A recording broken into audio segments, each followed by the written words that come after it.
సమయంలో రావడం చాలా సంతోషంగా ఉంది. మనకి ఈ దినం మనం ధ్యానించబోయే అంశము రిఫార్మేషన్ అంటే సంఘ సంస్కరణ. ఆహ్, సంఘ సంస్కరణకు దోహదపడిన పరిస్థితులు ఏంటి? ఆహ్, ఎందుకు ఈ సంస్కర్తలు వాక్యం వైపు, దేవుని పరిశుద్ధ లేఖనాల వైపు మనం చూడటం ఎందుకు ప్రాముఖ్యం అనుకున్నారు? ఆహ్, తర్వాత వారు ఈ ఈ ప్రజలందరినీ కూడా వాక్యం వైపుకు మరియు వాక్యంలో కేంద్రమైన యేసుక్రీస్తు ప్రభువారి సువార్త వైపుకి వారిని మరల్చడానికి వారు ఎలాంటి ప్రయాసపడ్డారు? మరియు ఈ దినం మనం నేర్చుకోగలిగిన పాఠాలేంటి?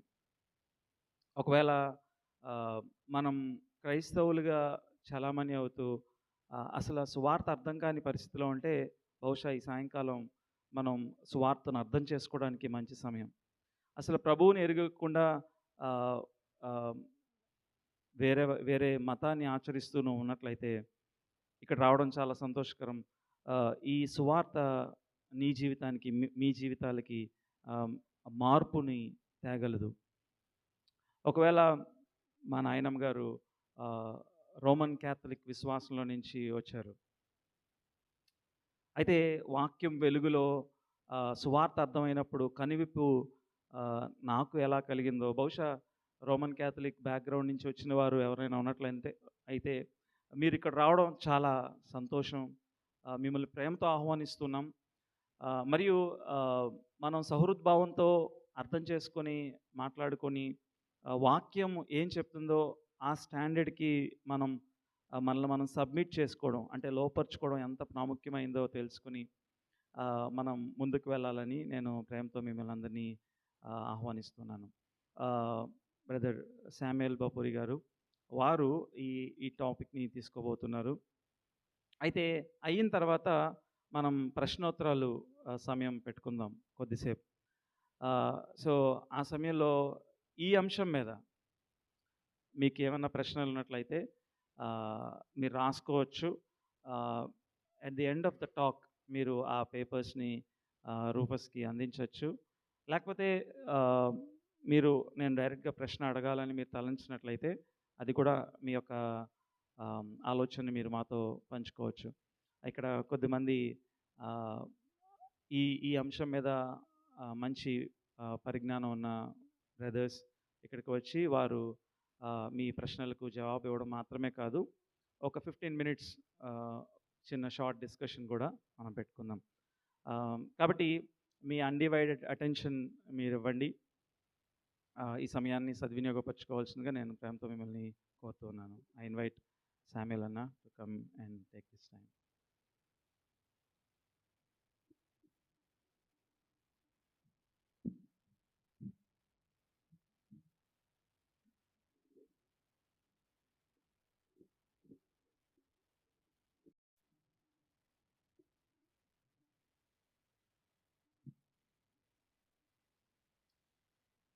Greetings to you in the name of our Lord and Savior Jesus Christ. మన ప్రభువును రక్షకుడైన యేసుక్రీస్తు ప్రభువారి నామంలో ఈ సాయంకాల సమయంలో మీకు శుభాలు తెలియజేస్తున్నాను. Once again, on behalf of Trinity Baptist Church, we warmly welcome you for this evening gathering. Trinity Bible church తరపున మీ అందరికి కూడా ప్రేమపూర్వకమైన ఆహ్వానాన్ని నేను మీకు అందిస్తున్నాను.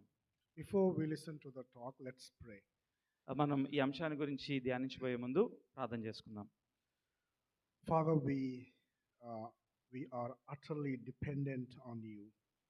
తండ్రి, మేము మీ మీద సంపూర్తిగా ఆధారపడుతూ ఉన్నాం. Unless you help us, we cannot do anything. మీరు మాకు సహాయం చేయకపోతే మేము ఏమీ చేయలేం. We pray that you would speak to us tonight. ఈ రాత్రికాల సమయంలో మీరు మాతో మాట్లాడుతారు అని ఆశిస్తున్నాం. We pray that the Holy Spirit may change our lives. పరిశుద్ధ ఆత్మదేవుడు మా జీవితాలని మార్చుతాడని నమ్ముతున్నాం. We are weak people. దేవా, మేము బలహీనమైన ప్రజలము. But you are a strong God. కానీ నీవు బలవంతుడవైన దేవుడు. And we trust in you. మేము మిమ్మల్ని మీ యందు నమ్మిక ఉంచుతున్నాం. In Christ's name we pray. యేసుక్రీస్తు ప్రభువారి నామములో ప్రార్థిస్తున్నాం తండ్రి. Amen. Amen. So tonight we are celebrating the Reformation evening. ఈ సాయంకాలం మనం సంఘ సంస్కరణ జరిగిన ఆ సందర్భాన్ని మనం సెలబ్రేట్ చేసుకుంటున్నాం. If you have a Hindu friend or Muslim friend, and he wants to know about Christianity, ఒకవేళ మీకు ఒక హైందవ స్నేహితుడు కానీ ఇస్లాం మతానికి చెందిన స్నేహితుడు కానీ ఉన్నట్లయితే వారు క్రైస్తవ్యాన్ని గురించి తెలుసుకోవాలని ఇష్టపడినట్లయితే and imagine that you are trying to share your experience with him about your faith, మీ విశ్వాసం గురించినటువంటి అనుభవాన్ని ఆ వ్యక్తితో పంచుకోవాలని మీరు అనుకున్నట్లయితే let's imagine a hypothetical situation. ఒక ఊహాజనితమైన ఒక పరిస్థితిని మనం ఆలోచిద్దాం. And let's call my friend's name Sudarshan. ఒక స్నేహితుడు ఉన్నాడు, అతని పేరు సుదర్శన్ అని అనుకుందాం. And I'm talking to Sudarshan. సుదర్శన్తో నేను మాట్లాడుతూ ఉన్నాను. And I introduce myself to Sudarshan and I tell him that I'm a Christian. సుదర్శన్తో నేను పరిచయం చేసుకుని నేను ఒక క్రైస్తవుడిని అని చెప్పాను. And Sudarshan says, oh, then you're not supposed to marry, right? అప్పుడు వెంటనే సుదర్శన్ నన్ను ఏమని అడిగాడంటే, అయితే నువ్వు వివాహం చేసుకోకూడదు కదా? And I tell him, no, I can marry. అప్పుడు నేను అతనికి చెప్పొచ్చు, లేదు నేను వివాహం చేసుకోవచ్చు. Then Sudarshan says, I think your father in the church must not marry, right? అప్పుడు సుదర్శన్ నన్ను అడగచ్చు, మీ చర్చిలోని ఫాదర్ వివాహం చేసుకోకూడదు కదా? And I say that the leader in our church, we don't call him father, but we call him pastor. And you know what? He can actually marry. అప్పుడు నేను అతనికి చెప్పచ్చు, నీకు ఓ విషయం తెలుసా, మా చర్చిలో ఉండే నాయకుడిని మేము ఫాదర్ అనము, పాస్టర్ అంటాం. నీకు తెలియాల్సిన విషయం ఏంటంటే పాస్టర్ వివాహం చేసుకోవచ్చు. And Sudarshan says, oh, he can marry, such a relief. I thought all pastors are not supposed to marry. అప్పుడు సుదర్శన్ ఇలా అనొచ్చు, ఓ పాస్టర్లు లేకపోతే సంఘ నాయకులు వివాహం చేసుకోవచ్చు అనమాట, సంఘ నాయకులు వివాహం చేసుకోకూడదు అని నేను అనుకున్నాను అని తను అనొచ్చు. And Sudarshan says, I see the father wearing a white gown, but your pastor does not wear it. Why is that? Father చర్చిలో తెల్లటి అంగీని వేసుకుంటాడు, కానీ మీ పాస్టర్ గారు అలా వస్త్రధరణ ఉండదు కదా? And also Sudarshan says, I once saw everyone taking bread and wine at a church, but in your church, you say that bread and wine will only be given to those who are baptized. నేను చూసిన ఒక సంఘంలో అయితే ఎవరైనా ఆ రొట్టెను ద్రాక్షారసాన్ని బల్లలో చేయవేయచ్చు, కానీ నువ్వు వెళ్ళే చోటన కేవలం విశ్వాసం ఉంచి బాప్తిస్మం ఉంచి తీసుకున్న వారు మాత్రమే బల్లలో చేయవేయాలి, రొట్టెను ద్రాక్షారసం తీసుకోవాలని నువ్వు చెప్తావు కదా? And then I tell him, oh, the church that you went to must have been a Catholic church. అప్పుడు నేను సుదర్శన్తో అనొచ్చు, నువ్వు వెళ్ళిన చర్చ్ క్యాథలిక్ సంఘమై ఉండొచ్చు. There seem to be too many differences between your church and Catholic church. అప్పుడు ఆ వ్యక్తి అడగచ్చు, నువ్వు వెళ్ళే సంఘానికి క్యాథలిక్ సంఘానికి చాలా వ్యత్యాసం ఉన్నట్లు అనిపిస్తుంది. And Sudarshan says, I'm puzzled about all these denominations in Christianity. అప్పుడు సుదర్శన్ ఏమంటాడంటే, ఈ క్రైస్తవ్యంలో ఉన్న వివిధమైనటువంటి శాఖలు డినామినేషన్స్ గురించి నాకు ఆశ్చర్యము కలుగుతుంది. Some says that he is a Baptist. కొంతమంది ఏమో నేను బాప్టిస్ట్ సంఘానికి చెందినవాడిని చెప్తూ ఉంటారు. Some say that I am a Lutheran. కొంతమంది నేను లూథరన్ సంఘానికి చెందినవాడని చెప్తూ ఉంటారు. And some say that I'm Pentecostal. కొంతమంది ఏమో నేను పెంతుకోస్తు సంఘానికి చెందినవాడు అని చెప్తూ ఉంటారు. And some say that I'm Brethren. కొంతమంది నేను బ్రదరన్ సంఘానికి చెందినవాడని చెప్తూ ఉంటారు. Some say that I'm Bhakt Singh. నేను భక్త సింగ్ గారి ఈ సంఘానికి చెందినవాడని కొంతమంది చెప్తూ ఉంటారు. Some say that I'm LEF. కొంతమంది నేను ఎల్ఈఎఫ్ సంఘానికి వెళ్తానని చెప్తూ ఉంటారు. There seem to be too many churches nowadays everywhere. ఈ దినాల్లో అన్ని చోట్ల రకరకాల సంఘాలు ఉన్నాయి. Who decides when someone wants to become a pastor? Who decides it? ఒకవేళ ఒక వ్యక్తి కాపరిగా అవ్వాలంటే ఎవరు నిర్ణయిస్తారు? Well, these are some of the questions you might have to answer when you are engaging in a conversation with your Hindu friend or your Muslim friend. కాబట్టి ఈ సాయంకాల సమయంలో మనం అర్థం చేసుకోవాల్సింది ఒక హైందవ స్నేహితుడో లేకపోతే ముస్లిం స్నేహితుడినో మనం ఎదుర్కొన్నప్పుడు వారు అడిగే ప్రశ్నలు ఇలా ఉంటాయి. ఇలాంటి ప్రశ్నలకు మనం జవాబులు ఎలా ఇవ్వగలం?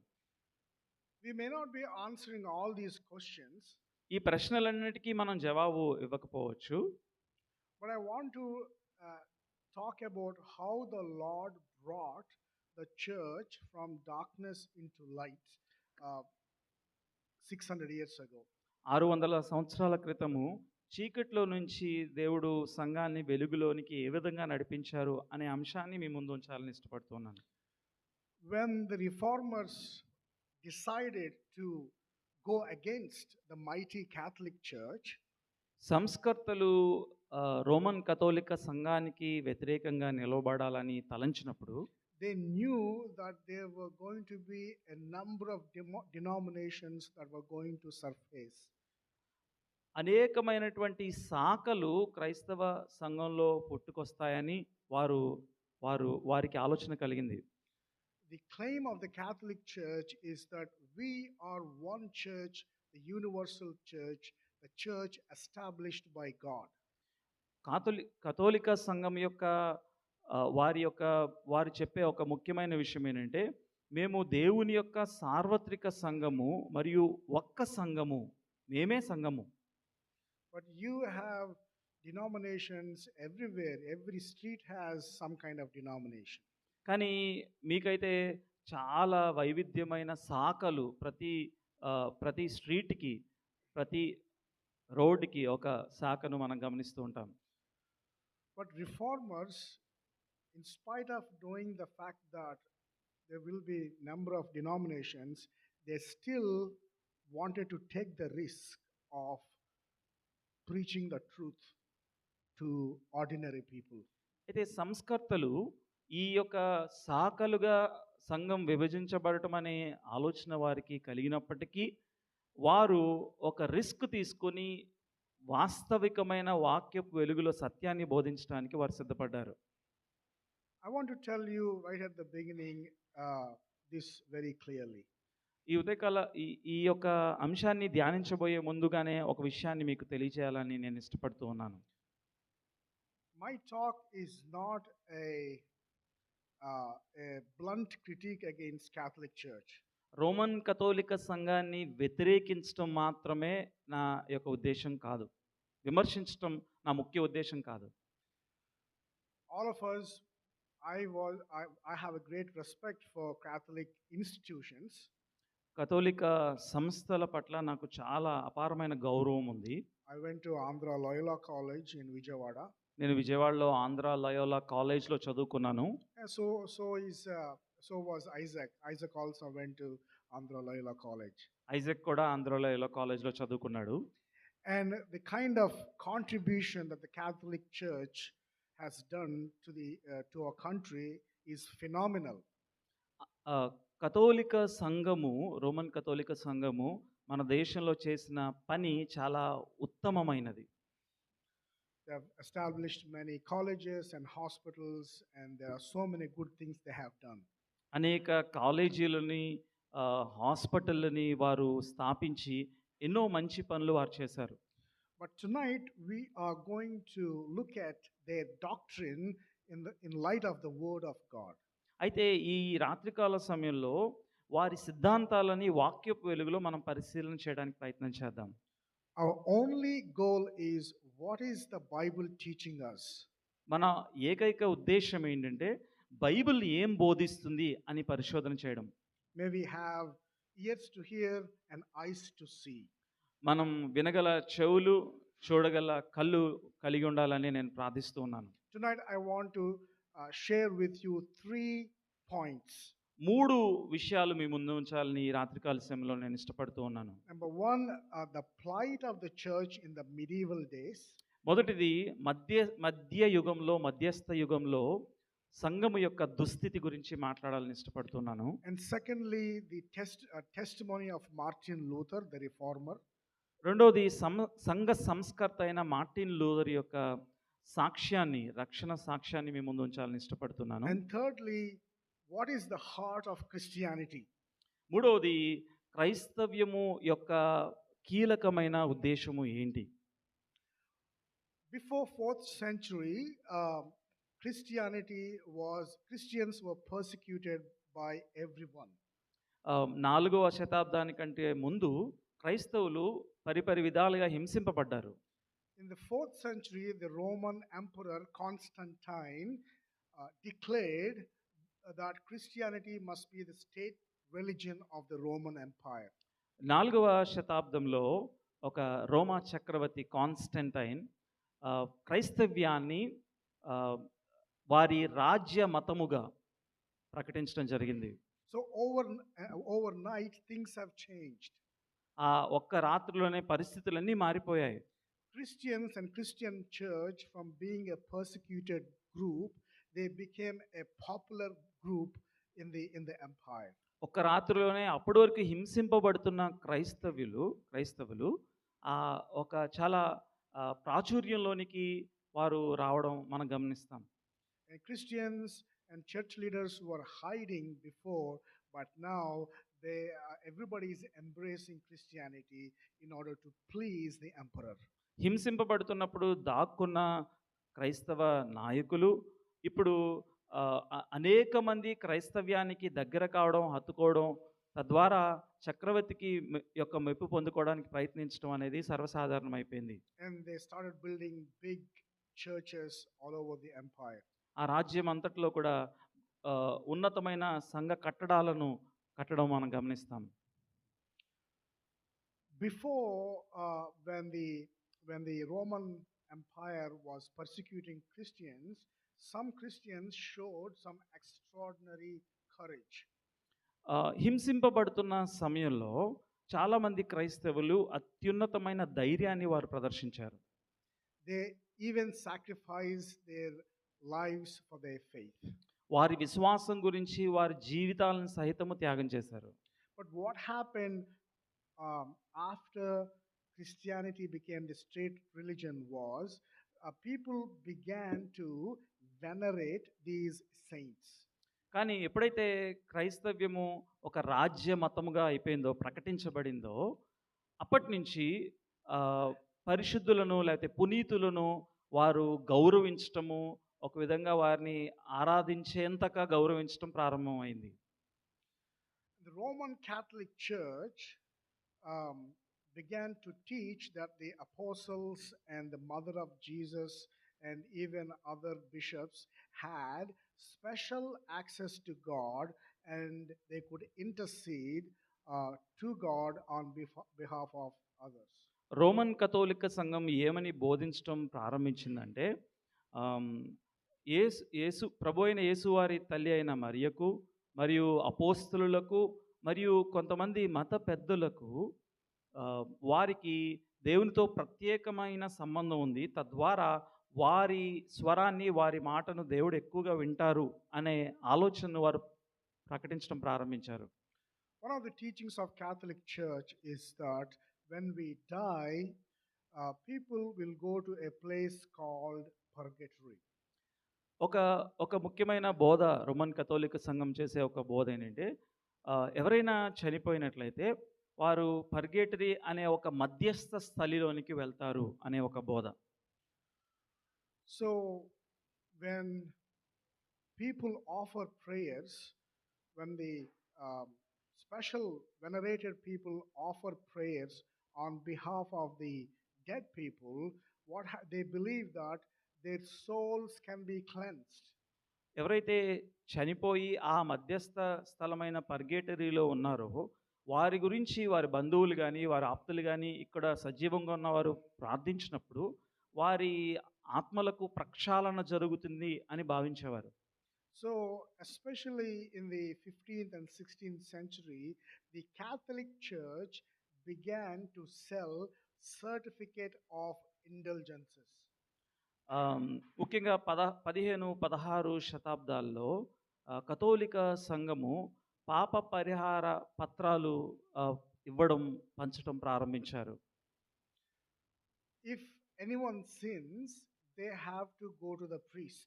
ఎవరైనా పాపం చేస్తే వారు ఆ సంఘ పెద్ద యొద్దకు పాదిరి యొద్దకు వెళ్ళాలి. And forgiveness can only be obtained through the priest. అప్పుడు క్షమాపణ ఆ మధ్యవర్తి అయిన పాదిరి లేకపోతే ఆ సంఘ నాయకుని ద్వారా మాత్రమే అనుగ్రహించబడగలదు. He has to confess and the priest has to offer forgiveness. Of course, through God, but priest becomes the mediator through whom forgiveness happens. వారు పాపాన్ని ఒప్పుకున్నప్పుడు ఆ, మధ్యవర్తి అయిన ఈ సంఘ నాయకుడు లేకపోతే ప్రీస్ట్ ద్వారా మాత్రమే దేవుని క్షమాపణ వారు పొందుకోగలరు. Then, uh, though they can pray to God, forgiveness of sins can only be obtained through priest alone. వారు ప్రార్థించినప్పటికీ క్షమాపణ మాత్రం దేవుని యొద్ద నుంచి కేవలము ఈ యొక్క పాదిరి లేకపోతే ప్రీస్ట్ ద్వారా మాత్రమే వారికి అందుబాటులోకి వస్తుంది. And in order to rectify the damage that he has done through his sin, he has to make a penance which is given by the priest.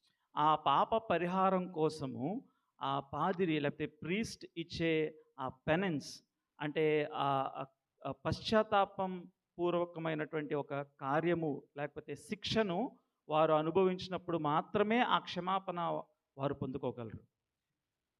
In other words, he must bear some punishments or he must do some good works so that his soul can be cleansed either in this world or in purgatory.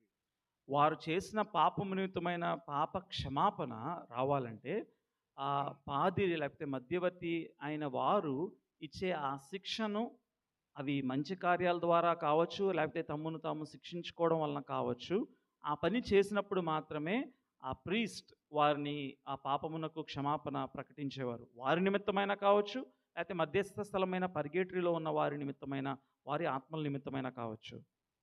If anyone says, especially someone who has authority, says that there is a second chance after you die, and based on my prayers, your dead relative or dead daughter, dead mother, can her soul can be cleansed and she can enter into the presence of God, how would you feel?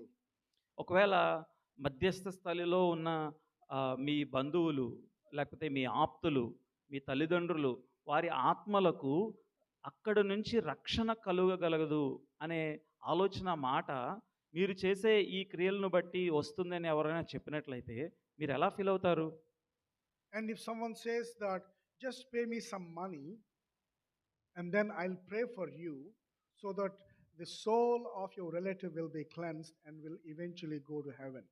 మీరు నాకు కొంచెం రుసుము లేకపోతే డబ్బునివ్వండి, నేను ప్రార్థిస్తాను ఈ మధ్యస్థ స్థలంలో ఉన్నటువంటి పర్గేటరీలో ఉన్నటువంటి ఆత్మ మీ ఆప్తుల ఆత్మలు అవి విమోచింపబడటానికి నేను ప్రార్థిస్తానని ఎవరైనా చెప్పినట్లయితే, if you hear something, and you are a father and your daughter is dead, ఒకవేళ మీరు అలాంటి విషయాన్ని విన్నట్లయితే, మీరు ఒక తండ్రి అయితే మీ కుమార్తె చనిపోయి ఆ మధ్యస్థ స్థలిలో ఉన్నట్లు ఆలోచించినట్లయితే, you would do anything for her, wouldn't you?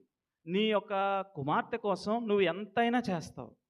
You would pay any amount of money so that she will go to heaven. ఆమె ఆ మధ్యస్థ స్థలంలో నుంచి పరలోక రాజ్యంలోనికి వెళ్ళడానికి నువ్వు ఎంతైనా చెల్లిస్తావు. But in those days, people were capitalizing the weak emotions of the people. కానీ ఆ దినాల్లో ప్రజల యొక్క సున్నితమైన మనస్తత్వాన్ని వారు ఉపయోగించుకునేవారు ఆ మత పెద్దలు. They were exploiting the lack of the knowledge of God. దేవుని యొక్క జ్ఞానము లేని వారి పరిస్థితిని వారు దుర్వినియోగపరచడం మనం గమనిస్తాం. This is what sparked reformation in those days. సంఘ సంస్కరణకు నాంది పలికిన సందర్భము ఇది. It's mainly doctrinal. అది వాస్తవికంగా మనం ఆలోచిస్తే అది వాక్య డాక్ట్రిన్స్కి బోధకు సంబంధించిన విషయం. Those days, the Bible was not accessible to normal people. ఆ దినాల్లో దేవుని లేఖనము అందరికీ అందుబాటులో లేదు. Because the belief is that if you place the Bible into the hands of ordinary people, the church believed that they will misinterpret the word of God.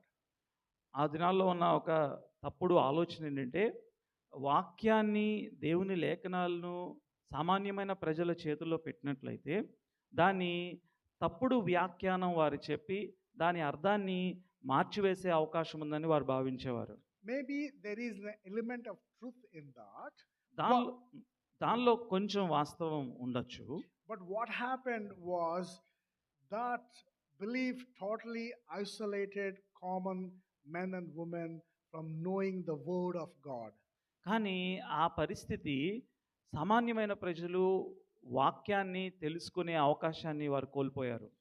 If you do not know the word of God, మీకు దేవుని యొక్క వాక్యం తెలియనట్లయితే, if you do not understand what is there in the Bible, దేవుని లేఖనాల్లో ఏముందో నువ్వు అర్థం చేసుకోలేకపోతే, I can tell anything, right? నేను ఏదైనా చెప్పొచ్చు కదా, You can believe anything. నేనేం చెప్పినా నువ్వు నమ్మచ్చు. Unfortunately, that's what is happening in Christian churches today. ఈ దినం కూడా క్రైస్తవ సంఘాల్లో జరుగుతున్న పరిస్థితి అదే. People are saying anything but the word of God. ప్రజలు ఏ విషయాన్ని గురించైనా మాట్లాడుతున్నారు, కానీ వాక్యం మాత్రం స్పష్టంగా తెలియజేయడం లేదు. And people are nodding their heads to whatever the preacher says. బోధకుడు ఏం చెప్తే దానికి తలలు ఊపుతూ ఉన్నారు. They want to contribute money. వారు డబ్బులు ఇవ్వడానికి కూడా ముందుకు They వస్తున్నారు. want to go to any extent to earn their salvation. వారి రక్షణ కొనుక్కోవడానికి ఎంతవరకైనా వెళ్ళడానికి సిద్ధంగా They ఉన్నారు. want to do anything in order to earn the blessings of God. దేవుని యొక్క ఆశీర్వాదాన్ని పొందుకోవడానికి ఎంతవరకైనా ప్రయాణం చేయడానికి సిద్ధపడుతూ ఉన్నారు. And many preachers and false preachers are exploiting the situation today. అయితే దుర్బోధకులు ఈ పరిస్థితిని ఉపయోగించుకొని అనేక మంది ప్రజల యొక్క చంచలమైన సున్నితమైన మనస్తత్వం మీద వారు దుష్ప్రభావం చూపుతున్నారు. The only difference is this. అయితే ఇది ఒక్కటే వ్యత్యాసం. In those days, people didn't have the Bible in their hands. ఆ దినాల్లో ప్రజల చేతుల్లో పరిశుద్ధ లేఖనాలు లేవు. Today, you have the Bible in your hands. ఈ దినం నీ చేతిలో దేవుని పరిశుద్ధ లేఖనం ఉంది.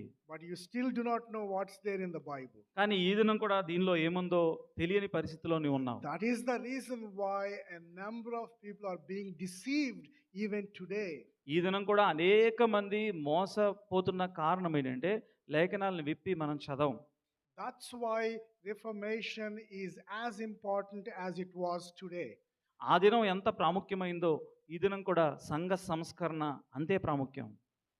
So I want to tell you briefly about the testimony of this reformer by the name Martin Luther. అయితే మనం కొంచెం ముందుకు వెళ్ళి మార్టిన్ లూథర్ అనే సంఘ సంస్కర్త యొక్క జీవిత సాక్ష్యాన్ని క్లుప్తంగా మీతో పంచుకోవాలని ఇష్టపడుతూ ఉన్నాను. There are many reformers. చాలా మంది సంస్కర్తలు ఉన్నారు. But Martin Luther, God used Martin Luther as a tool to spark Reformation in that continent. దేవుడు ఆ ఖండంలో, ఆ ఐరోపా ఖండంలో సంఘ సంస్కరణ జరగడానికి ఉపయోగించుకున్న ఒక ముఖ్యమైన పరికరము Martin Luther. So let's learn a little bit about Martin Luther.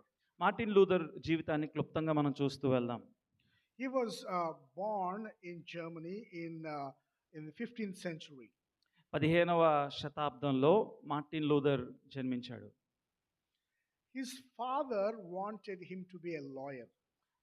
Martin Luther యొక్క తండ్రి అతను ఒక న్యాయవాది కావాలని కోరుకున్నాడు.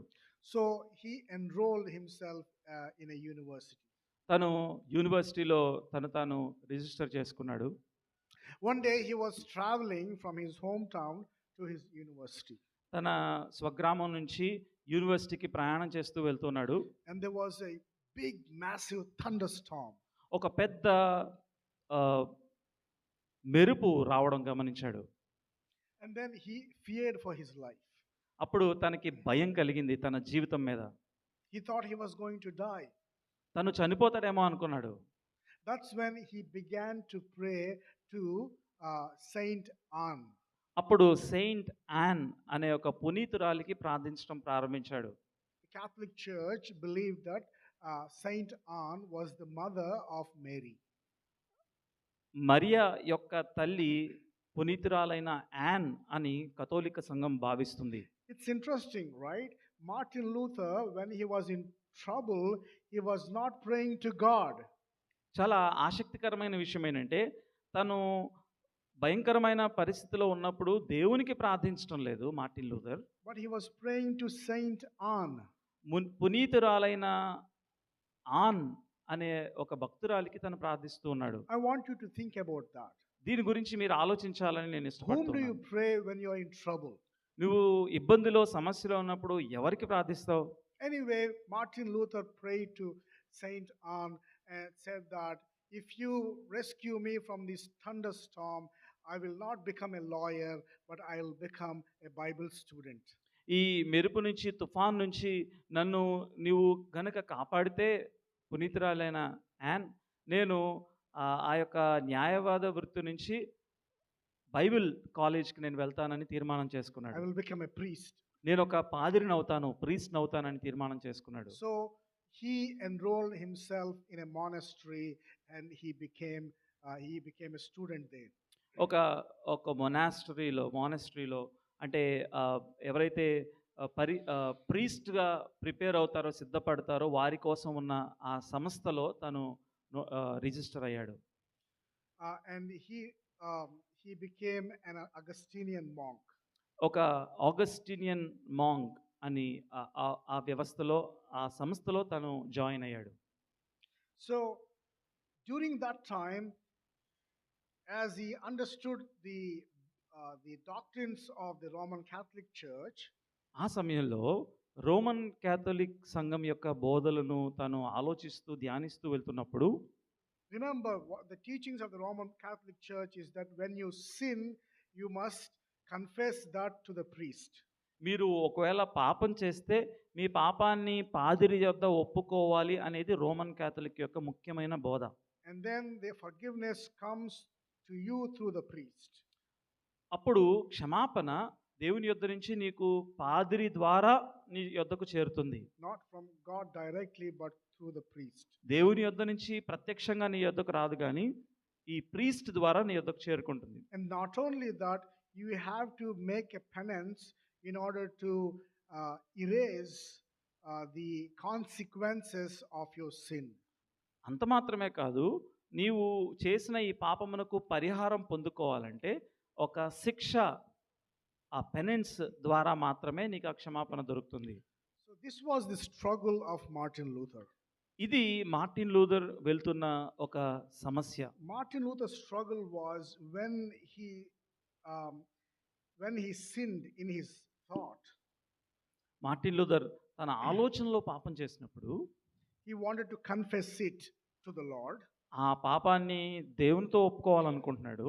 and he wanted to confess it to the priest. మరియు అక్కడున్న ప్రీస్ట్తో ఒప్పుకోవాలని తలస్తూ ఉన్నాడు. But he always felt like his confession was always mixed with sin. కానీ ఎప్పుడు తన పాపాన్ని ఒప్పుకోవాలని ప్రయత్నం చేస్తున్నా ఆ ఒప్పుకోలు కూడా పాపంతో మిళితమై ఉండటం గమనించాడు. And therefore he could not confess. కాబట్టి తను ఒప్పుకోవడం సంపూర్తిగా చేయలేకపోయేవాడు. And he struggled to confess. తను అలా ఒప్పుకోవడానికి ఇబ్బంది పడేవాడు. And he never had assurance. ఎప్పుడు తనకి రక్షణ నిశ్చయత లేకుండా జీవించేవాడు. So he used to go to the priest. తను పాదిరి యొద్దకు వెళ్ళేవాడు. And he used to confess his sins.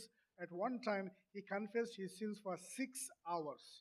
తను అలా పాదిరి యొద్దకు వెళ్ళి ఒకసారి 6 గంటల సేపు ఆ పాదిరితో తన పాపాలని ఒప్పుకున్నాడు. Can you imagine confessing your sins for 6 hours?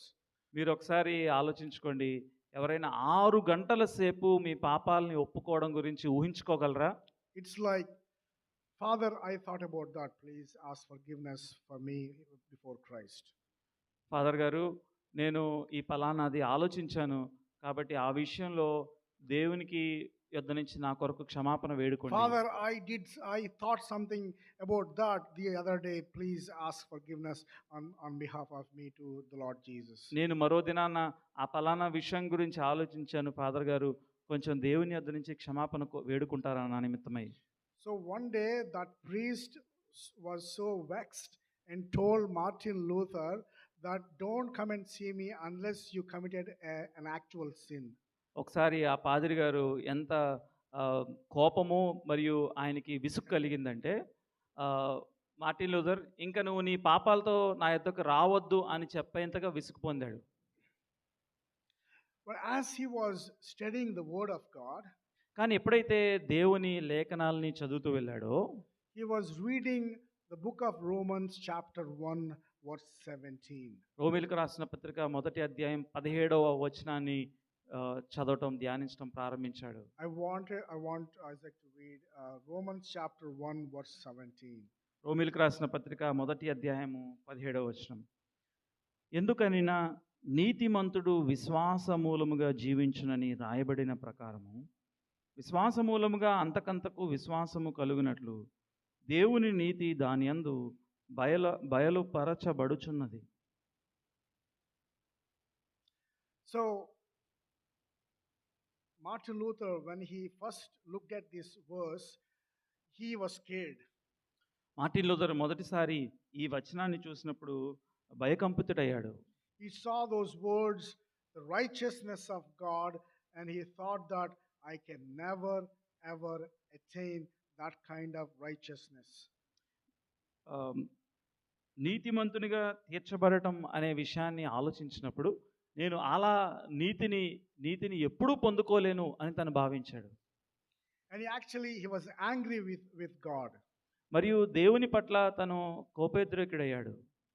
And he said, how can God ask me to do that which I cannot do? నేను చేయలేని దాన్ని దేవుడు చేయాలని ఎలా కోరుకుంటున్నాడు? What kind of God is he? ఎలాంటి దేవుడు ఈ దేవుడు? I don't like him. ఆయనంటే నాకు ఇష్టం లేదు. I'm angry about him. నేను కోపంతో నిండుకొని ఉన్నాను. But as he studied the same verse again and again, ఆ వచనాన్ని మాటిమాటికి చదువుతున్న సమయంలో suddenly the light dawned on him. వెంటనే ఒక వెలుగు తన మీద ప్రకాశించింది. The Holy Spirit explained the meaning of the message. పరిశుద్ధాత్మ దేవుడు ఈ వచనం యొక్క భావాన్ని తనకు తెలియజేశారు. The righteousness of God in that verse that Paul is talking about is not that something that he must earn, but actually Paul is saying that the righteousness of God will be given to anyone who believes in God through Jesus Christ. అక్కడ నీతి గురించి మాట్లాడబడింది, దేవుని నీతి గురించి. ఆ నీతి ఒక వ్యక్తి తను పొందుకునేది కాదు, కానీ తను చేయడం వల్ల పొందుకునేది కాదు, కానీ యేసుక్రీస్తు ప్రభువు వారి యందు విశ్వాసం ఉంచిన ప్రతి వారికి అనుగ్రహించబడేది. God gives the righteousness of Christ to you. దేవుని క్రీస్తు యొక్క నీతిని దేవుడు మనకి అనుగ్రహిస్తాడు by faith. విశ్వాసం ఉంచుట ద్వారా. When Martin Luther understood that, Martin లూథర్కి ఈ సత్యం అర్థమైనప్పుడు, because you have to remember his struggle before you understand the meaning of the verse. తను ఏ పరిస్థితిలో నుంచి వెళ్ళాడో, ఏ కృంగుదల్లో ఉన్నాడో అర్థం చేసుకున్నప్పుడు ఈ వాక్యం తనకి ఎంత అర్థమవడానికి సహాయం చేసిందో మనకి స్పష్టత వస్తుంది. So God gives his righteousness to me by faith. దేవుడు తన నీతిని విశ్వాసం ఉంచట ద్వారా నాకు అనుగ్రహిస్తాడా? When Martin Luther understood that, he said, the gates of paradise swung wide open to me. Martin Luther ఈ విషయాన్ని గురించి, ఈ లేఖనం యొక్క వ్యాఖ్యానం తనకు అర్థమైనప్పుడు తను ఒక విషయాన్ని అనుకున్నాడు, పరలోకపు ద్వారాలు నా కొరకు తెరవబడ్డాయి. He is encouraged. తను ఎంతో ప్రోత్సహింపబడ్డాడు. Oftentimes the struggles of Martin Luther, we can relate to the struggles of Martin Luther. మనం అనేకసార్లు మార్టిన్ లూథర్ యొక్క పరిస్థితిని మన వ్యక్తిగత జీవితాల్లో కూడా మనం అనుభవిస్తూ ఉంటాం. There is a denomination that teaches that unless you have special visions, you and special um, anointing from heaven, you cannot earn the righteousness of God. ఒక ఒక శాఖ క్రైస్తవ్యంలోని ఒక శాఖ ఒక డినామినేషన్ ఏమని బోధిస్తుందంటే నీకు పరలోకం నుంచి ఒక దర్శనమో లేకపోతే ఒక ప్రత్యక్షత వస్తే తప్ప నీ పాపములకు క్షమాపణ మరియు దేవుని నీతి నీకు అనుగ్రహించబడదు. So these people go to church for a number of years. కాబట్టి వీరు అనేక సంవత్సరాల పాటు సహవాసానికి వెళ్తూనే ఉంటారు. 10 years, 20 years, 30 years, and you go and ask them, have you been baptized? Are you taking part in the Lord's Supper? And they say no. 10 సంవత్సరాలు 20 సంవత్సరాలు 30 సంవత్సరాలు చర్చికి వెళ్తూనే ఉంటారు.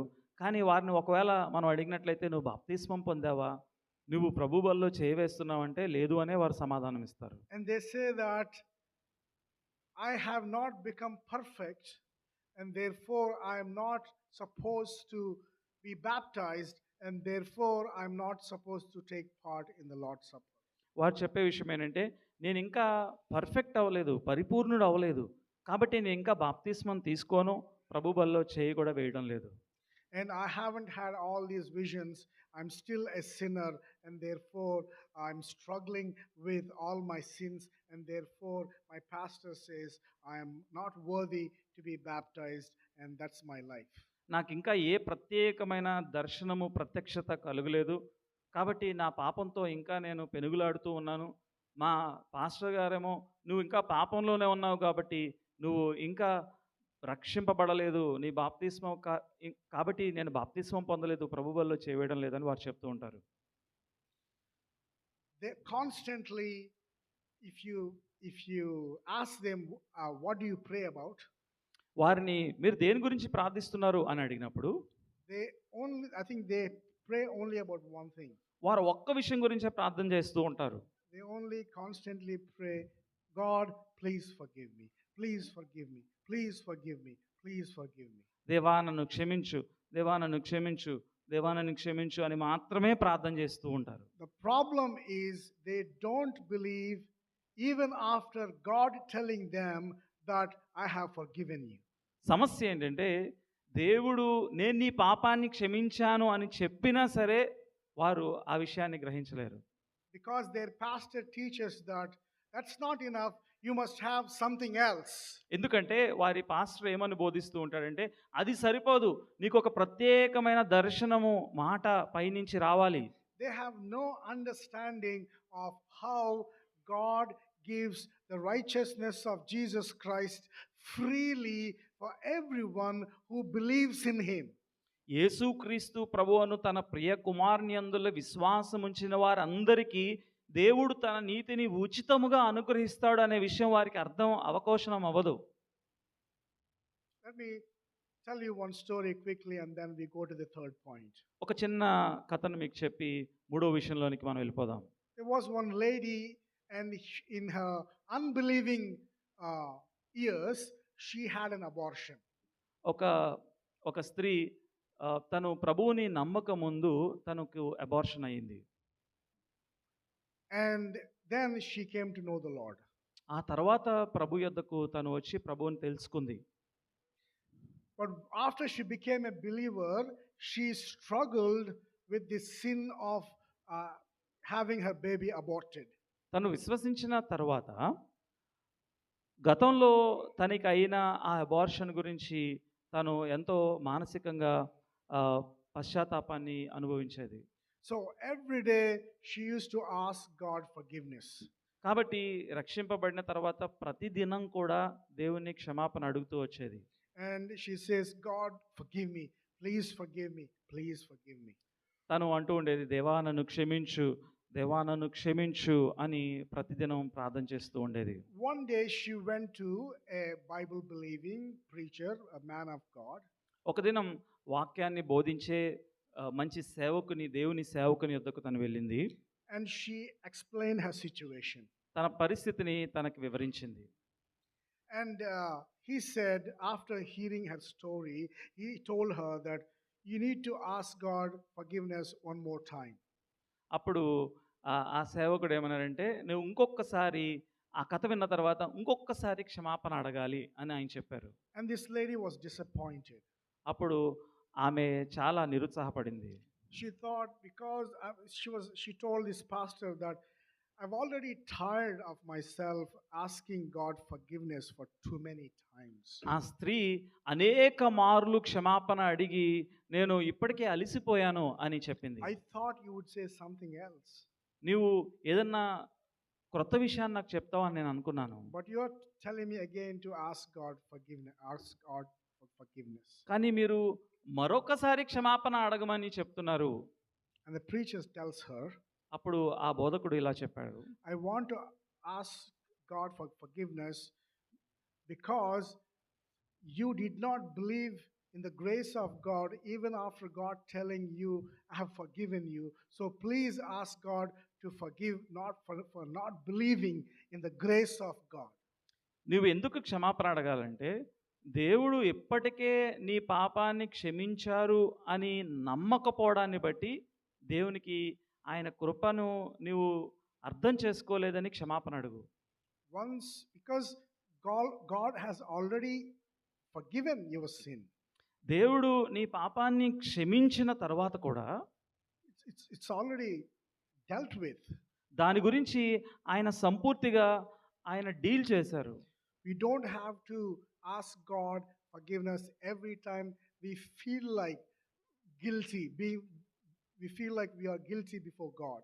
మనము ఆత్మాన్యోన్యత భావము లేకపోతే గిల్టీ అపరాధ భావంతో ప్రతిసారి వెంపర్లాడాల్సిన అవసరం లేదు.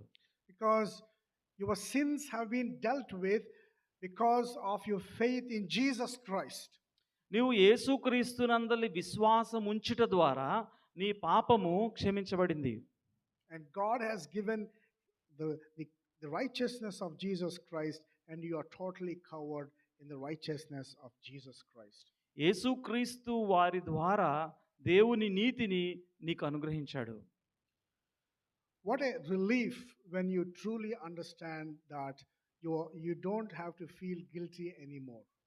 నీవు ఇంకా అపరాధ భావంతో బాధపడాల్సిన అవసరం లేదు అనేది ఎంత గొప్ప స్వాంతనని ఇస్తుంది. There are two things. One is feelings of guilt and declaration of God's righteousness. ఇక్కడ రెండు విషయాలు మనం ఆలోచించాలి. ఒకటి మనం అపరాధ భావంతో నలిగిపోవడం. రెండవది దేవుడు తను మనలను నీతిమంతులుగా ప్రకటించడం. So what God has done is done and it stays permanent. దేవుడు చేసిన ఈ పని నిత్యము ఉండేది. God has, if you believe in Jesus Christ truly and repent of your sin, you are declared to be righteous. నీవు యేసుక్రీస్తునందలి విశ్వాసం ఉంచినట్లయితే నీవు నీతిమంతుడిగా ప్రకటించబడతావు. But your feelings go up and down. నీ ఆలోచనలు పైకి కిందకి వెళ్తూ ఉండవచ్చు. Sometimes you feel guilty and sometimes you don't. కొన్నిసార్లు అపరాధ భావంతో నలిగిపోవచ్చు, కొన్నిసార్లు అపరాధ భావాన్ని ఫీల్ అవ్వకపోవచ్చు. But you must remember, if you are truly saved, God will treat you as righteous because of Jesus Christ.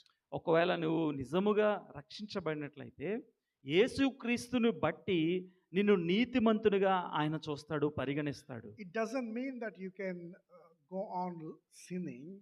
It's not a license to sin. దాని అర్థము మనం పాపంలో జీవించమని కాదు. But when you understand the heart of God, you will become more like Jesus Christ. దేవుని హృదయాన్ని మనం అర్థం చేసుకున్నప్పుడు మనం క్రీస్తు వలె మారతాం. Let me briefly explain what is the heart of Christianity. నేను క్లుప్తంగా క్రైస్తవ్యం యొక్క ముఖ్య ఉద్దేశము ఏంటో మీ ముందు The ఉంచుతాను. reformers taught 5 things that differentiate ourselves from the Catholic Church. సంఘ సంస్కర్తలు కథోలిక సంఘం నుంచి వ్యత్యాసంగా ఉన్న 5 ముఖ్యమైన విషయాలు వారు బోధించారు. Number 1, Scripture alone. మొదటిది లేఖనాలు మాత్రమే, By faith alone. విశ్వాసము ద్వారా మాత్రమే, Christ alone. విశ్వాసము వలన మాత్రమే, క్రీస్తు వలన మాత్రమే, and for the by grace alone, కృప ద్వారా మాత్రమే, and for the glory of God alone. దేవుని యొక్క మహిమ కొరకు మాత్రమే. So when you see all these words, you see the word particularly alone. ఈ విషయాలన్నీ మనం చూసినప్పుడు మాత్రమే అని పదాన్ని మనం గమనిస్తూ వెళ్తాం. Scripture alone, faith alone, Christ alone, grace alone, glory of God alone. లేఖనములు మాత్రమే, విశ్వాసము మాత్రమే, క్రీస్తు మాత్రమే, కృప మాత్రమే, మరియు దేవుని మహిమ కోసం మాత్రమే అని పదాన్ని మాత్రమే అని చూసినప్పుడు Why that word alone is there? ఎందుకు మాత్రమే అనే పదం మనకి వివరించబడింది? Because Catholic Church also believe that scriptures are important. కథోలిక సంఘం కూడా లేఖనాలు ప్రాముఖ్యమైనవి అని వారు భావిస్తారు. They also preach from the Bible. వారు కూడా ఈ పరిశుద్ధ లేఖనాల నుంచే బోధిస్తారు. They also believe that faith is important. వారు కూడా విశ్వాసము ప్రాముఖ్యమైందని వారు విశ్వసిస్తారు. They also believe that Christ is the Son of God. వారు కూడా యేసు క్రీస్తు దేవుని కుమారుడని విశ్వసిస్తారు. They also believe in the grace of God. వారు కూడా దేవుని కృపను నమ్ముతారు. And they also believe in the glory of God. వారు కూడా దేవుని మహిమను నమ్ముతారు. So, what's the difference between the Catholic Church and the Protestant Church? కథోలిక సంఘమునకు మరియు సంస్కరించబడిన సంఘానికి వ్యత్యాసం ఏంటంటే And that word alone. ఆ మాత్రమే అనే పదం. Because the Catholic Church believes scriptures are important, but scriptures must be interpreted by the authority of the church. కథోలిక సంఘము వాక్యాన్ని నమ్ముతుంది, కానీ దాని భావాన్ని నిర్వచించే హక్కు, అంతిమ హక్కు సంఘానికి ఉంటుందని, సంఘము దాని వ్యాఖ్యానాన్ని నిర్దేశిస్తుందని కథోలిక సంఘం నమ్ముతుంది. Scriptures are important, but the tradition of the church is also important. లేఖనాలు ముఖ్యమైనవే, కానీ సంఘము లేఖనం పైన అధికారం కలిగి ఉంది. So they believe that they have two channels of authority. కాబట్టి రెండు విధాలుగా అధికారం వ్యాప్తి చెందటం గురించి వారు మాట్లాడతారు. One through the scriptures, one through the church traditions. ఒక కోణం అధికారం లేఖనాల నుంచి వస్తున్నట్లయితే, మరొక కోణం నుంచి సంఘము నుంచి వస్తుంది. The reformers said, no. There cannot be two channels of authority. There is only one authority. సంఘ సంస్కర్తలు ఏం చెప్పారంటే, లేదు, రెండు వైపుల నుంచి ఈ యొక్క అధికారము రావడం కాదు, లేఖనాలకు మాత్రమే అధికారం ఉంది. Only scriptures alone. లేఖనాలు మాత్రమే అనే విషయాన్ని వారు బోధించారు. My friends, this is so important. I've talked about it already. It is so important for you to read the word of God and understand the word of God. ప్రియ స్నేహితులారా, ఈ సాయంకాల సమయంలో నేను లేఖనాల యొక్క ప్రాముఖ్యతను మీకు వివరించాను. ఇప్పుడు మీరు లేఖనాలని అర్థం చేసుకోవడానికి, దాన్ని ధ్యానించడం అనే విషయం మీ చేతిలో ఉంది. If you don't understand the word of God, you must ask your pastor. ఒకవేళ మీకు లేఖనం చదివినప్పుడు అర్థం కాకపోతే మీ కాపరిని అడగండి. But you must believe that all that you need for your salvation and for your growth in holy life, in order to understand God, God has recorded everything in the word of God. కానీ నువ్వు అర్థం చేసుకోవాల్సిన విషయం ఏంటంటే, దేవుడు తాను చెప్పాలి అనుకున్నదంతా ఈ పరిశుద్ధ లేఖనం ద్వారా మనకి తెలియచేశారు. You don't need anything else. ఇంకా వేరొక ఆధారం ఏమీ మనకు అవసరం లేదు. You don't need to have visions and experiences in order to understand the will of God and the revelation of God.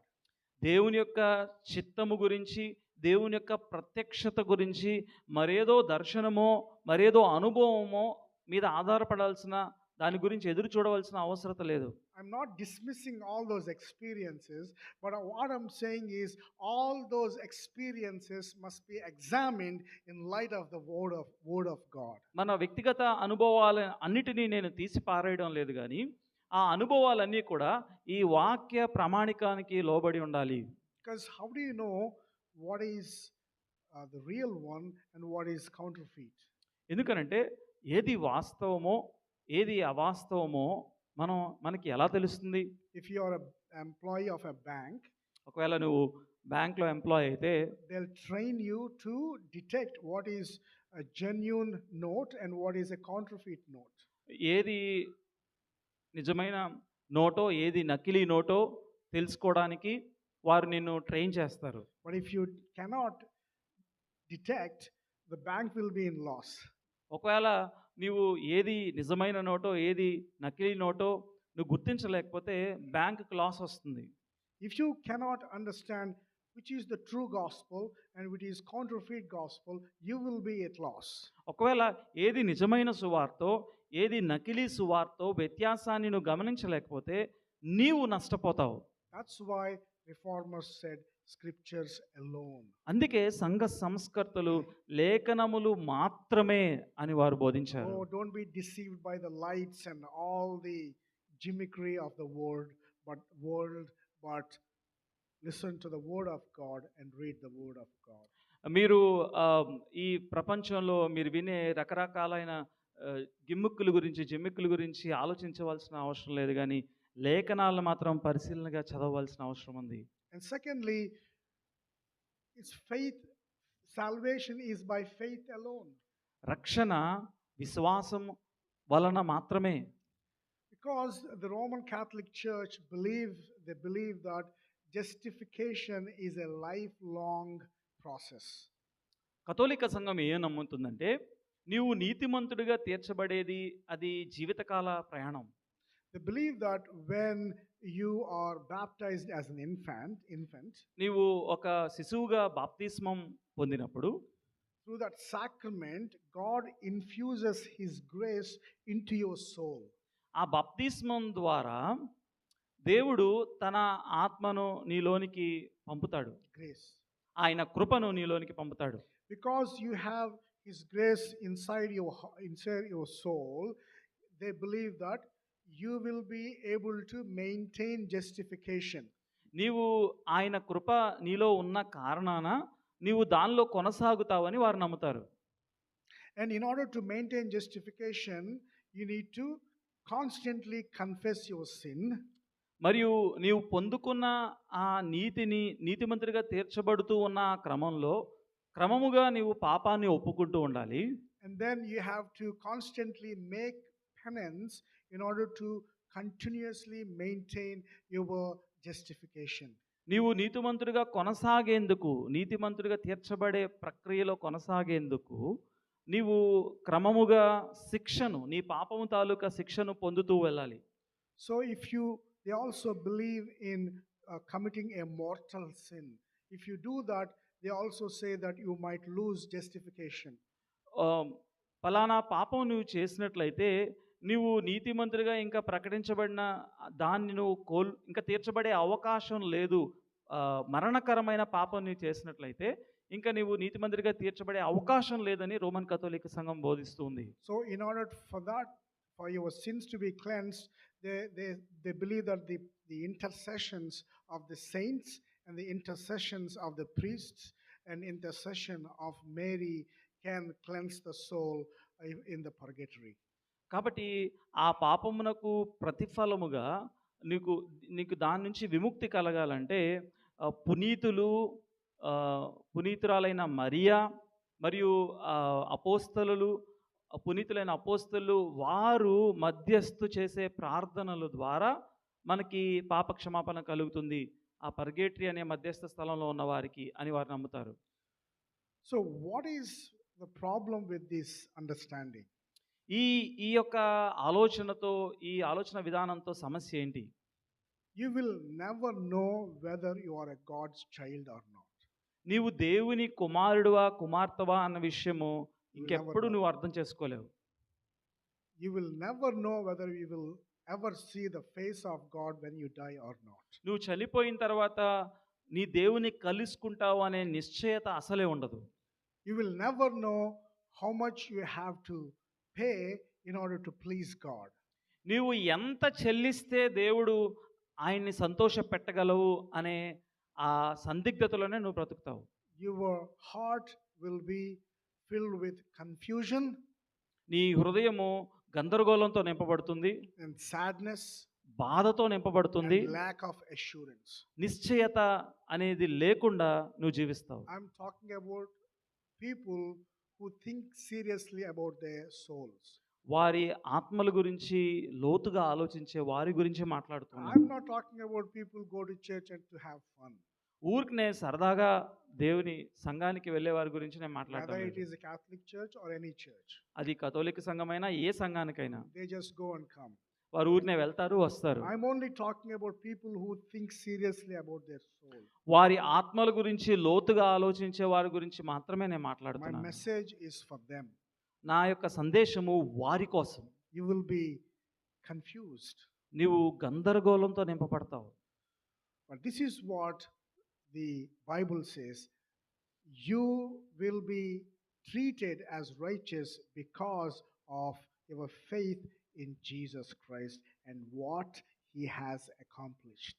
కానీ బైబిల్ చెప్తున్న విషయం ఏంటంటే యేసుక్రీస్తు ప్రభువారు చేసిన కార్యానందలి విశ్వాసం వలన నీవు నీతిమంతుడిగా ప్రకటించబడతావు. Jesus is your substitute.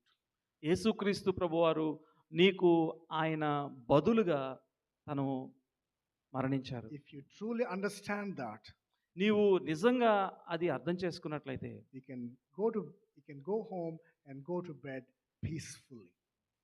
అది నీకు అర్థమవుతే నువ్వు ఇంటికి వెళ్తావు, ప్రశాంతంగా నిద్రపోతావు. If anyone wakes you up and asks you, ఎవరైనా నిన్ను లేపి అడిగినట్లయితే you can tell Jesus is my substitute. యేసుక్రీస్తు ప్రభువారు నాకు బదులుగా నా శిక్షను ఆయన అనుభవించారు అని నువ్వు You don't చెప్పగలవు. have to do anything. నేను ఏమీ చేయవలసిన అవసరం లేదు. That's the good news. అది శుభవార్త. Just by faith. విశ్వాసము వలన మాత్రమే. I'm not saying that you must not do good works. నీవు మంచి పనులు చేయకూడదు అని నేను చెప్పడం లేదు. Of course, the Holy Spirit will inspire you, will drive you to do good works, and you will be changed into the image of Jesus Christ day by day. పరిశుద్ధాత్ముడు నీలో సత్కార్యములు చేయడానికి పురుకొల్పి దినదినము క్రీస్తు స్వారూప్యంలోనికి మారుస్తారు. But at the end of the day, your hope is in the Lamb of God. కానీ చివరిగా నీ యొక్క ఆధారము వధింపబడిన దేవుని గొర్రెపిల్ల అయిన క్రీస్తు మీద ఉంటుంది. And then thirdly, Christ alone. మూడవదిగా క్రీస్తు మాత్రమే. You don't need any priest. నీకు ఏ పాదిరి అవసరం లేదు. You can go to Christ directly. నీవు దేవుని యొద్దకు డైరెక్ట్గా వెళ్ళొచ్చు. Jesus says, I am the good shepherd. యేసుక్రీస్తు ప్రభువారు ఇలా అన్నారు, నేను మంచి కాపరిని, And I've come down here to die for my sheep. నా గొర్రెల కొరకు ప్రాణం పెట్టడానికి నేను వచ్చాను. Jesus says that I am the high priest. నేను ప్రధాన కాపరి మరియు ప్రధాన యాజకుడిని అని ఆయన చెప్పారు. I intercede for my sheep. నా గొర్రెల కొరకు నేను విజ్ఞాపన చేస్తాను.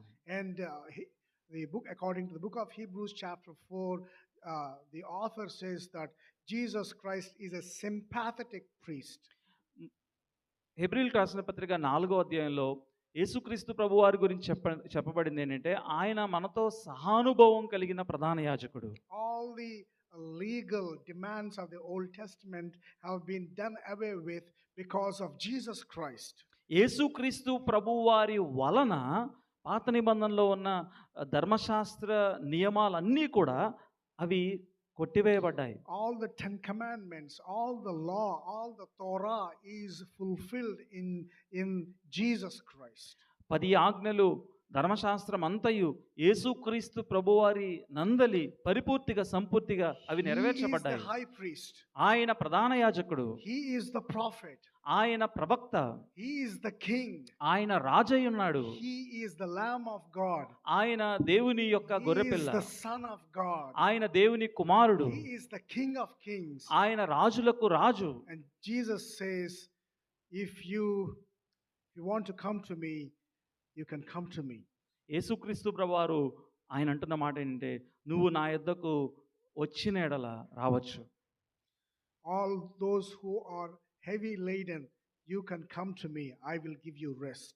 ప్రయాసపడి భారం మోయుచున్న సమస్త జనులారా నా యొద్దకు రండి, నేను మీకు విశ్రాంతినిస్తాను. You don't have to go anywhere else. నువ్వు ఎక్కడికి వెళ్ళాల్సిన పని లేదు. You don't have to go to a pastor. నువ్వు పాస్టర్ యొద్దకు వెళ్ళాల్సిన పని లేదు. You don't have to go to a priest. నువ్వు ప్రీస్ట్ యొద్దకు వెళ్ళాల్సిన పని లేదు. You don't have to go to a sister who has special anointing. ఒక ప్రత్యేకమైన అభిషేకం ఉన్న సహోదరి యొద్దకు వెళ్ళాల్సిన పని లేదు. Jesus says, "Come to me. యేసుక్రీస్తు ప్రభువారు చెప్తున్నారు, నా యొద్దకు రమ్ము. I'm willing to listen to your prayer. నేను నీ ప్రార్థన ఆలకించడానికి ఇష్టపడుతున్నాను. I've died for you. నేను నీ కోసం ప్రాణం పెట్టాను. I'm willing to listen to your prayer. నీ ప్రార్థన ఆలకించడానికి సిద్ధపడుతూ I ఉన్నాను. will help you." నేను నీకు సహాయం చేస్తాను. So, my friend, I'm not saying that pastors do not give good advices. కాపర్లు మంచి ఆలోచన మనకి చెప్పరు అని నేను అనడం Of లేదు. course, they'll give you encouragement. మీకు మంచి ప్రోత్సాహం ఇస్తారు. And of course, brothers and sisters can give you good counsel. మన సహవాసంలో ఉండే సహోదరులు సహోదరులు మంచి ఆలోచన మనకు చెప్పగలరు. But ultimately, where do you want to go? కానీ అంతిమంగా నువ్వు ఎవరి యొద్దకు వెళ్ళగలవు? You can go to Jesus Christ. యేసుక్రీస్తు ప్రభువారి యొద్దకు మాత్రమే వెళ్ళగలవు. There is no doubt about it. దానిలో ఏ సందేహం లేదు. You can go to Christ. నీవు క్రీస్తు యొద్దకు వెళ్ళొచ్చు. Christ alone. క్రీస్తు మాత్రమే. You don't need anyone else. ఇంకా నీకు ఎవరు అవసరం లేదు. And everything is by God's grace alone.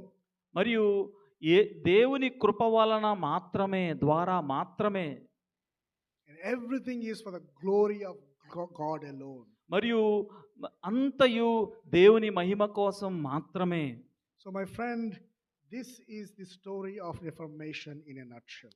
ప్రియ స్నేహితులారా, సంఘ సంస్కరణ గురించిన కొన్ని విషయాలు ఇవి. So, I want you to think about these things carefully. ఈ విషయాల గురించి జాగ్రత్తగా మీరు ఆలోచించాలని నేను కోరుతూ ఉన్నాను. And you can trust in Jesus Christ. మీరు యేసుక్రీస్తునందలి విశ్వాసం ఉంచిన ఎడల And he will give you redemption, total redemption from beginning to the end. ఆయన యొద్ద సంపూర్ణ విమోచన ప్రారంభం నుంచి అంతం వరకు ఆయనలో మాత్రమే మనకు దొరుకుతుంది. Let's pray. ప్రార్థన చేసుకుందాం. Father, we pray that you would speak to us, and you would, Lord, we pray that you would bless the message that we have heard. దేవా తండ్రి, ఈ సాయంకాలం మేము ధ్యానించిన అంశాన్ని, మేము మాట్లాడిన మాటలు మా హృదయాల్లో ఫలించినట్లు సహాయం దయచేయండి. Help us to go to Jesus Christ directly. యేసుక్రీస్తు ప్రభువారి యొద్దకు ప్రత్యక్షంగా వెళ్ళడానికి మీరు మాకు సహాయం చేయండి. Help us to pour our hearts before Christ tonight.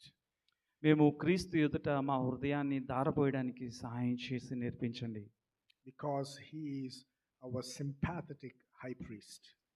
దేవా, క్రీస్తు మాత్రమే మా కొరకు మాతో సహానుభవం కలిగిన ప్రధాన యాజకుడు. There is none like him.